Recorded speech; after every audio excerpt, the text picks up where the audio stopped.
안녕하세요. 오늘도 사연살롱을 찾아주셔서 감사합니다. 저는 40대 후반의 여성이에요. 어릴 적 엄마가 돌아가신 후 아버지가 재혼하시면서 외할머니에게 맡겨졌어요.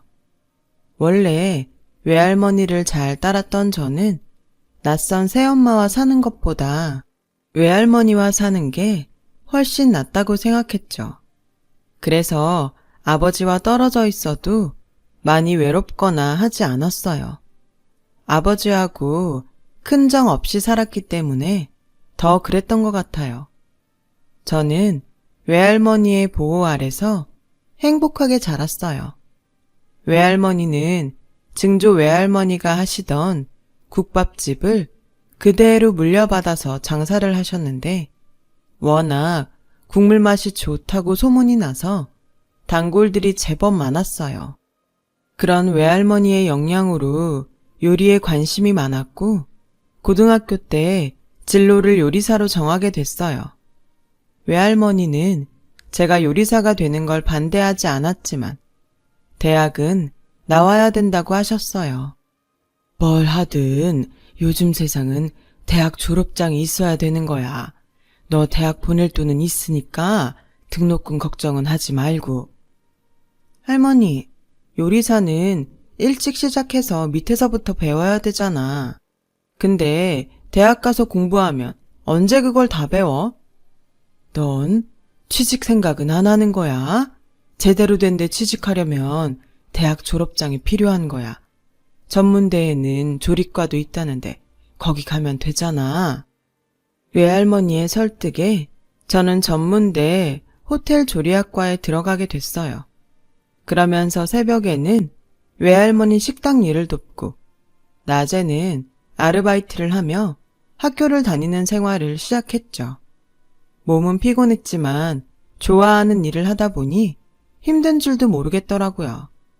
저는 한식 조리사 자격증과 양식 조리사 자격증을 따고 학교도 졸업하며 취직을 했어요. 당시에는 잘 없던 건강식 스타일의 한식 레스토랑이었어요. 고급 레스토랑이라서 잘 사는 손님들이 많았죠. 저는 거기서 부주방장이 될 때까지 일을 했어요. 그러다가 남편을 만나게 됐어요. 남편은 변호사였는데 동료 변호사들과 자주 오곤 했어요. 솔직히 제가 먼저 남편한테 끌려서 서비스도 더 주고 일부러 나가서 인사도 했었죠. 남편은 깔끔한 인상에 양복이 잘 어울렸어요. 그런 제 마음을 알고 남편도 제게 다가왔고 얼마 안 가서 사귀게 됐어요. 외할머니한테는 사귀고 6개월쯤 지나서야 말씀드렸어요. 그랬더니 외할머니는 네가 직업 좋은 남자를 만나서 좋긴 한데 변호사면 집안이나 학교를 따질 것 같아서 걱정도 되는구나. 할머니, 우리 아직 결혼 얘기할 정도는 아니야. 걱정하지 마. 그리고 그런 거 따지면 나를 만나겠어? 라고 말은 했지만 저도 은근히 불안했어요. 그 사람이 저와 만나는 걸 좋아하는 것 같긴 한데 결혼에 대해 어떤 내색도 하지 않았거든요. 저는 결혼하고 싶은 마음이 있었기 때문에 그 사람 마음이 궁금했어요. 어느 날 저는 결심을 하고 남자에게 물어봤어요. 성욱 씨, 혹시 나랑 결혼할 생각 있어? 우리 만난 지 6개월이 넘었는데 아무것도 안 정하기엔 좀 그렇잖아. 물론 6개월이 짧다면 짧을 수도 있지만 나한테는 안 그래. 앞으로도 계속 이대로 지낼 거면 난 좀 생각을 해봐야 될 것 같아. 라고 하자 남자는 당황해서 사실 내가 더 생각을 정리한 다음에 말하려고 했는데 현주 네가 먼저 그렇게 얘기하니 나도 결정을 해야겠네. 내일 다시 만나서 얘기하자. 라는데 가슴이 덜컹 내려앉더군요.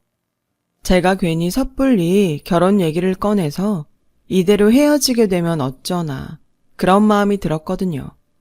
그렇게 밤새 잠도 못 자고 하루 종일 불안해하며 약속 시간만 기다렸죠. 그러나 제 걱정과 달리 남자는 제게 반지를 건네더군요.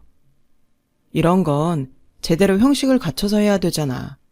현주야, 나랑 결혼하자. 라는데 저는 너무 좋아서 어쩔 줄을 몰랐어요. 외할머니는 인사하러 온 그 사람을 따뜻하게 맞아주셨어요.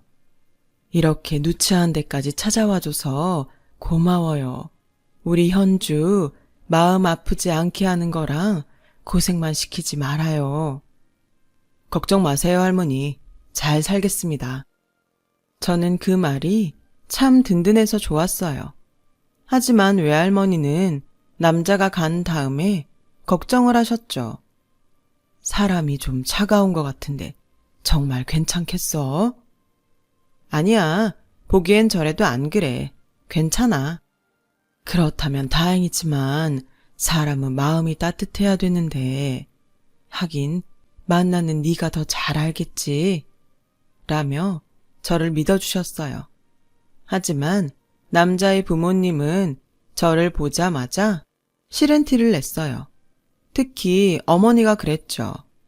아가씨, 결혼하면 우리 집 감당하겠어? 우리 집에 전문대 나온 사람 없거든. 서울에서도 이름 있는 데만 나왔는데 아가씨는 전문대에 직업도 요리사라며? 그리곤 저를 위아래로 훑어보셨어요.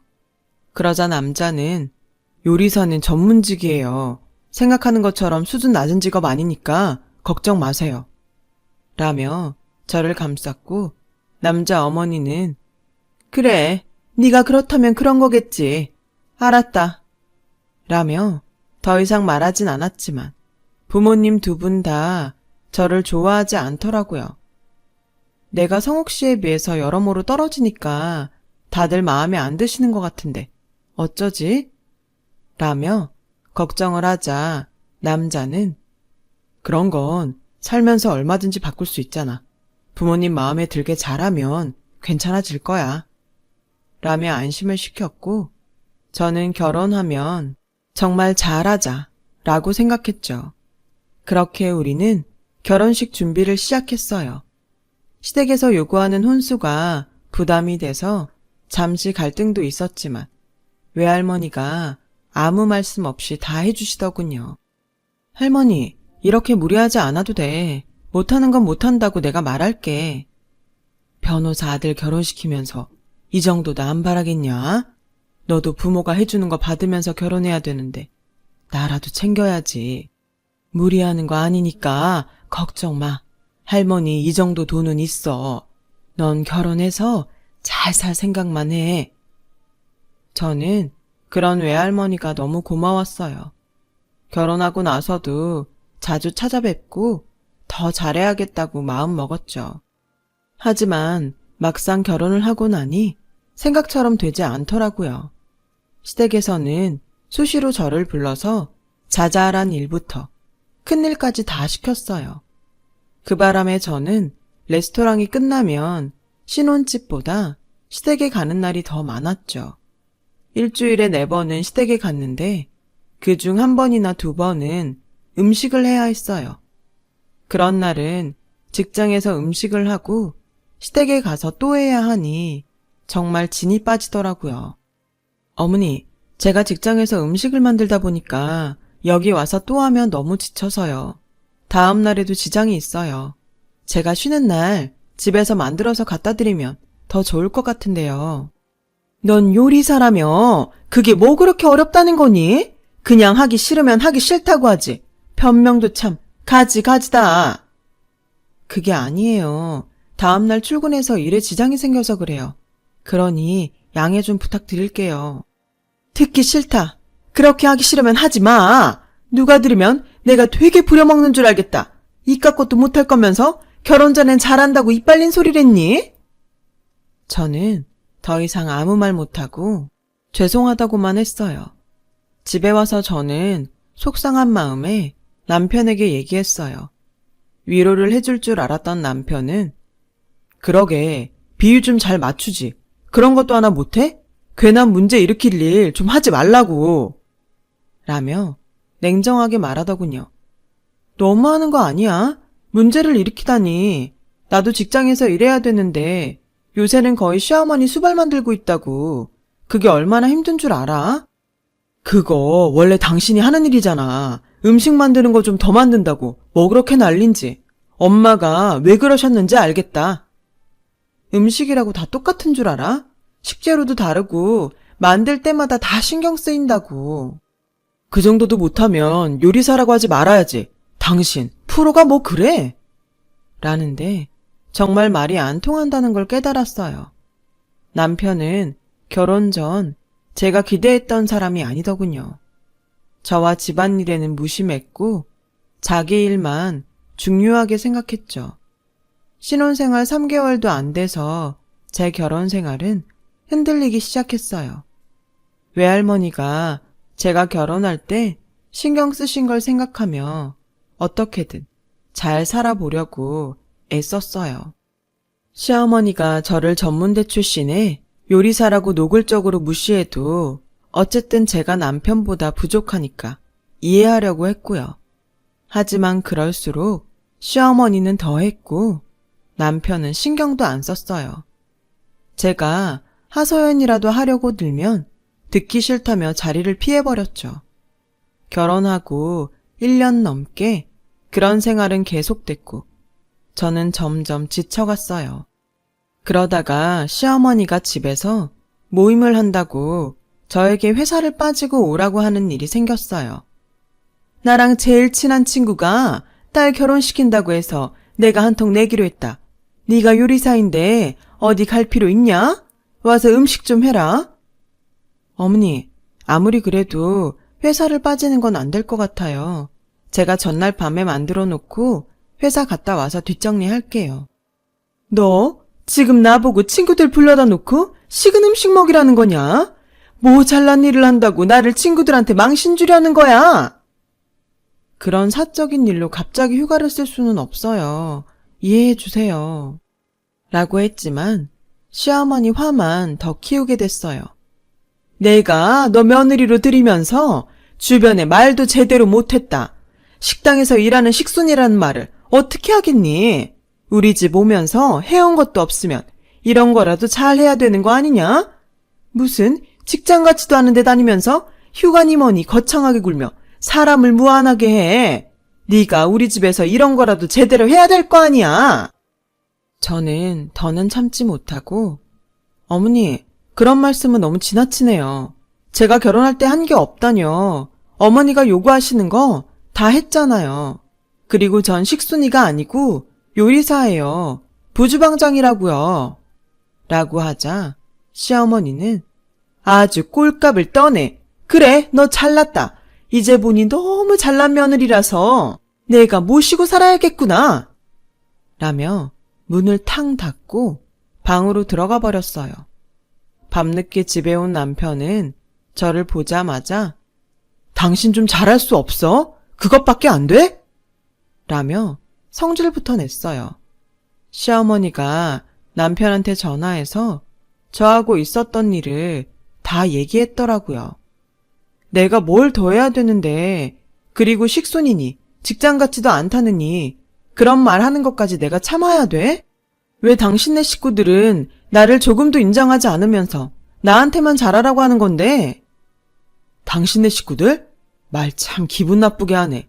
여태까지 그런 식으로 생각했던 거야? 그러니까 당신 가족 아니다 이거지? 하긴 그러니까 결혼하고 1년 넘도록 부모님 마음에 들게 하는 게 없지. 솔직히 당신 직장이 호텔 레스토랑도 아니고 엄마 입장에서는 말하기 부끄러운 건 사실이지. 안 그래? 내 직장이 어때서? 거기 우리나라에서 손꼽히는 곳이야. 알아? 그리고 내가 당신 부모님 마음에 들려고 결혼했어? 난 당신하고 결혼한 거잖아. 라고 하자 남편은 저를 한심하다는 듯 보며 내가 당신이랑 결혼하기로 결정한 건 나 신경 안 쓰게 집안일도 잘하고 우리 집에도 잘할 것 같아서였어. 단순하니까 피곤하게 하지 않을 테고. 근데 하나도 제대로 되는 게 없으니 내가 이 결혼을 왜 유지해야 되나 싶다. 저는 너무 충격을 받아서 아무 말도 할 수 없었어요. 남편이 절 사랑했다고 믿었는데 그게 아니었던 거예요. 저는 그날 밤 혼자 이불을 뒤집어 쓰고 외할머니를 부르며 펑펑 울었어요. 그리고 다음날 출근을 했다가 왔는데 집에 제 물건만 싹 없어졌더라고요. 너무 놀라서 어쩔 줄 모르고 있는데 시어머니한테서 전화가 왔어요. 우리 성욱이 선짜리 들어왔다. 아주 좋은 집안이야. 그런데 네가 계속 옆에 있으면 되겠니? 솔직히 네가 지금 우리 집에 무슨 도움이 되니? 너도 생각을 해봐. 이만큼 살아도 안 맞으니? 이제 그만 헤어지는 게 맞다고 본다. 어머니, 이건 말도 안 돼요. 저랑 성욱 씨 결혼했잖아요. 제가 아내예요. 그러자 시어머니는 내가 너네 혼인신고 안 했어. 너 같은 애랑 결혼하는데 이 정도 보호장치는 해야지. 너도 손해볼 거 없지 않니? 네가 해온 가구들도 시간 될 때 다 가져가라. 라더니 전화를 끊어버렸어요. 제가 법적으로 남편과 아무 사이가 아니었다는 데에 충격을 받았죠. 더 힘들었던 건 그걸 남편도 알고 있었다는 거였어요. 저는 그렇게 쫓기듯 외할머니한테 돌아왔어요. 외할머니는 아무 말 없이 울기만 하는 저를 그저 안아주기만 하셨죠. 저는 다니던 레스토랑도 다 정리하고 할머니 옆에서 지냈어요. 그때는 도저히 창피해서 제가 알던 사람들을 만날 수가 없었거든요. 그렇게 할머니와 붙어있게 되면서 할머니가 만드시는 국밥이나 김치 비법을 완전히 손에 익힐 수 있었어요. 그렇게 바쁘게 지내던 어느 날 외할머니가 갑자기 쓰러지신 거예요. 뇌출혈이었는데 외할머니는 뇌 부종이 너무 심해서 수술 후에도 뇌압을 낮추려고 노력했지만 결국 돌아가시고 말았어요. 평소에 머리가 아프다며 두통약을 자주 드셨는데 그때 병원에 모셔왔더라면 하는 후에 장례식 내내 통곡을 하며 지냈어요. 며칠 동안 가게 문도 닫고 방에 누워서 울기만 하다가 외할머니가 쓰던 가계부를 보게 됐어요. 거기에 저 보라고 음식 레시피를 서툴게 써놓은 종이가 있더라고요. 저는 그걸 보며 마음을 다잡았어요. 증조 외할머니 때부터 내려온 가게가 제 손에서 다치면 안 된다는 생각에 정신이 번쩍 나더라고요. 다음 날부터 저는 외할머니가 계실 때처럼 새벽에 일어나서 음식을 준비하고 가게 문을 열었어요. 저희 가게가 오래됐지만 꽤 규모가 있어서 저 혼자 하려니 처음엔 굉장히 힘이 들었죠.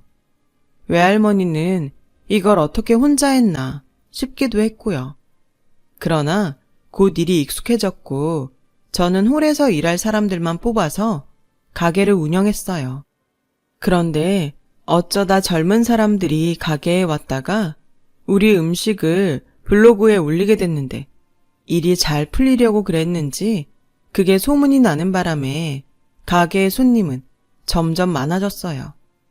저는 음식의 질을 떨어뜨리지 않으려고 하루에 제한된 양만 판매를 하다가 너무 많은 사람들이 그냥 돌아가는 것 같아서 주방 사람들을 더 뽑게 되었죠. 제가 음식의 모든 양념과 기본 조리를 해놓고 주방에서 마무리만 해서 나갈 수 있게 했어요. 그러면서 가게는 더 잘 됐고 안정적으로 돌아갔어요. 저는 외할머니 가게 근처에 제가 하고 싶었던 고급 가정식 식당을 열게 됐어요. 두 가게를 왔다 갔다 하는 게 벅찼지만 가정식 식당은 주방장을 둬서 좀 나았어요. 가정식은 반찬이나 간단한 음식들을 포장해서 팔게 됐고 국밥집도 그렇게 팔아달라고 해서 저는 외할머니 음식 맛이 변하지 않도록 포장해가도 같은 맛이 날 수 있게 노력했습니다. 그렇게 몇 년이 지나도 음식 맛이 변하지 않게 노력한 덕에 두 가게는 점점 더 번창했어요. 그러다 우리 가게들을 프랜차이즈로 만들지 않겠냐는 제안을 받았는데 아무리 생각해도 그건 아닌 것 같았어요. 다른 사람 손을 거치면 음식 맛이 변하는 건 당연했거든요. 가정식 식당 주방장은 우리 음식들을 인터넷 온라인으로 파는 게 더 나을 거라고 조언을 하더군요. 그래서 저희는 자체 음식 개발에 들어갔고 온라인 주문을 받아서 주문 받은 만큼만 포장해서 팔기로 했어요. 처음에 주문받은 건 얼마 되지 않았지만 가게로 포장하러 오는 사람들에게도 온라인을 알려주자 점점 주문이 많아지게 됐죠. 저는 가게를 식당 사업하고 온라인 사업으로 나누어서 생각지도 못한 회사 형태로 규모를 키우게 됐어요.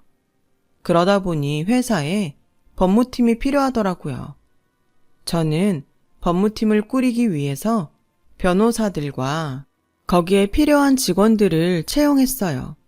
저는 변호사들을 뽑을 때 도움을 받은 로펌 사람들에게 감사 인사 겸 식사 대접을 하기 위해 사무실 근처에 가게 됐어요.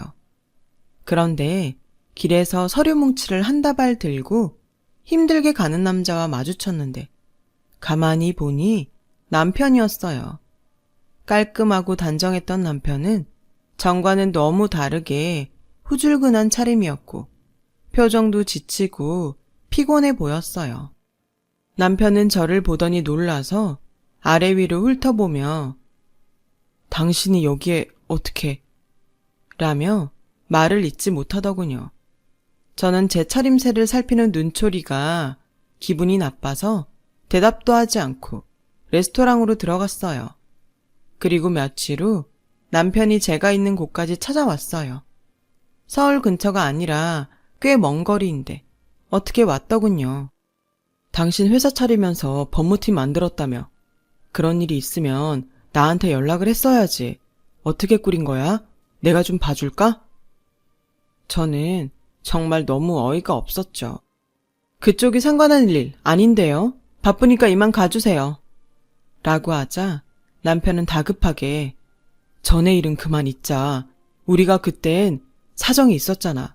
이제부터라도 다시 잘해보자고. 뭘 잘해봐? 댁 어머니한테 비위 잘 맞추고 시키는 대로 하는 거? 정말 뻔뻔하고 가증스럽네. 라고 면전에다 내뱉고 더는 상대하지 않았어요. 제가 좀 알아보니 남편이 친구 변호사와 동업을 해서 로펌을 열었는데 그때 맡은 형사사건에서 증인이나 수사기관에 돈을 건네려다가 적발됐고 그걸 그 친구가 남편한테 다 뒤집어 씌워서 변호사 자격증이 박탈됐다는 거였어요. 지금은 아는 사람 사무실에서 일반 직원으로 일을 하는데 그날 저하고 우연히 마주쳤던 거죠. 자기 처지가 그렇게 됐는데도 여전히 변호사인 척하며 자기가 봐주겠다니 정말 자존심 하나는 대단하다는 생각이 들더군요. 그리고 얼마 후 저는 전화 한 통을 받았어요. 서울의 유명한 갈비집이었는데 설거지하는 할머니가 자기가 접시를 다 깨트려 놓고 저와 잘 안다며 오히려 호통을 쳤다는 거였어요. 무슨 영문인지 몰라서 일단 서울로 갔죠. 그랬더니 앞치마를 두른 꾀지제한 할머니가 뛰쳐나와서 제 손을 덥석 잡는데 시어머니였어요. 왜 이렇게 늦었어? 기다리다가 눈 빠지는 줄 알았다. 저 사람들한테 내가 어떤 사람인지 얘기 좀 해주라. 아주 사람이 이러고 있다고 우습게 여기는구나. 저는 냉정하게 손을 빼고 식당 사람들한테 무슨 일인지 물어봤어요. 시어머니가 여기서 일한 지 일주일째인데 너무 말도 안 듣고 고집이 세다는 거예요. 게다가 오늘은 접시를 다 깨뜨려서 뭐라고 했더니 자기는 잘못 없다면서 계속 제 이름만 부르며 데려오라고 했다는 거였어요. 저는 그 자리에서 전 시어머니와 아무 상관없다고 딱 잘라 말했어요. 그러자 내가 왜 너하고 상관이 없어? 시어머니는 부모도 아니니? 너 우리 성욱이하고 같이 살았으면서 이럴 거야? 라며 당당하게 나오길래 그만 좀 해요. 혹시 치매세요? 대기업에서 그딴 말이 나와요? 나한테 어떻게 했는지 잊었어요? 당신이 사람입니까? 철판을 깔아도 유분수지? 라고 소리치자 사람들이 술렁거리기 시작했어요. 너는 그게 언제적 일인데 아직도 꽁하고 있니? 예전 일은 다 잊고 앞으로 잘 살면 되지. 안 그래? 진짜 답이 없는 사람이네. 내가 당신 아들하고 1년밖에 안 살았고 그것도 벌써 거의 10년은 돼가는데 이제 와서 왜 이래요? 대개 아들 나 나간 다음에 선본다더니 그건 잘 안 됐나 보죠? 우리 할머니가 피땀 흘려 번 돈으로 해오라는 혼수 다 해가고 전세로 얻어준 집 그 안에 가구 다 채워놨더니 나보고 나가라면서 그 가구도 다 가져가라고 했잖아요. 당신이 얼마나 악랄하게 굴었는지는 생각도 안 하고 뭐가 어째요? 여기요. 이 할머니 계속 말도 안 되는 소리 하면 경찰 부르세요. 전 모르니까요. 라고 하자 시어머니가 다시 제 손을 잡더군요. 당장 이 손 놔요. 여기서 더 망신당하고 싶어요? 그제야 시어머니는 주변에서 자기를 쳐다보며 수근거리는 걸 깨닫고 제 손을 슬그머니 놓았어요. 그때 남편은 제가 나간 후 몇 차례 선을 보고 의사와 결혼을 했다고 해요. 하지만 남편의 변호사 자격증이 취소되자 바로 짐을 싸서 집을 나갔다고 하더군요. 저는 이것도 다 하늘에서 외할머니가 갚아줬다는 생각이 들었어요. 결혼해서 1년 좀 넘게 살았지만 너무 고생도 많이 하고 수모도 많이 당했거든요. 그걸 다 갚아준 기분은 들지 않았지만 그 사람들을 보면 착하게 살아야 되겠더라고요. 그 이후로도 남편은 저에게 몇 차례 연락을 해왔어요. 제가 전화번호를 계속 바꾸고 차단해서 연락을 끊었어요. 회사로 시어머니와 온 적도 있는데 한번 경비원 아저씨한테 호되게 당한 다음부터 오지 않더라고요. 그게 벌써 몇 년 전 일이네요. 30대 초반에 결혼을 잘못해서 어려웠지만 외할머니가 남겨주신 귀한 유산으로 다 극복하고 더 값진 인생을 살게 된 것 같아요. 지금은 만나는 사람은 있지만 결혼을 할지는 아직 모르겠네요. 좀 더 만나보고 결정하려고 해요. 사람은 참 선하게 살아야 하는 것 같습니다. 자기가 한 행동이 다 돌아오는 것 같아요. 지금까지 제 얘기 들어주신 분들 다들 감사합니다. 여러분들 모두 건강하시고 좋은 날들만 있길 진심으로 바랄게요. 행복하세요. 여러분, 사연 댓글에 응원과 현명한 조언 부탁드려요. 좋아요와 구독은 저에게 큰 힘이 됩니다. 오늘도 좋은 일 가득하세요.